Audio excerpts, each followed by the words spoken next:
His name is Ted Zaharko. He's a Calgary real estate professional, a broker-owner who has served as a volunteer on a number of task forces, associations, and committees. Ted Zaharko also knows firsthand what it's like to be at the center of an investigation by the Competition Bureau. His story begins more than 15 years ago. It was only when he was handed a search warrant that Zaharko realized a complaint had been filed with the Competition Bureau, even though he had offered to talk to the Bureau directly about the business dealings with a discount broker.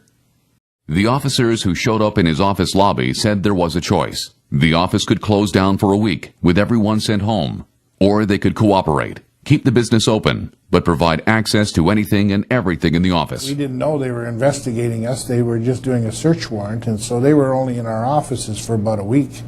Subsequently, there was a trial, and that took 8 weeks of trial proper and probably another 2 or 3 weeks of preparatory time and meetings. By the time the trial was over, fines and legal fees in this one case totaled more than $1 million.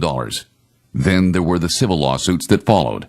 Well, there was never a threat of an arrest, but there was, as the trial came winding down to an end, the prosecution asked for jail time, which was pretty unnerving. The judge didn't seem to want to listen to that, although when the judge was making his decision, armed police were in the room for all of us, just in case that had changed. I think that was probably the most unnerving, probably for my wife and my family and myself. I think that was tough.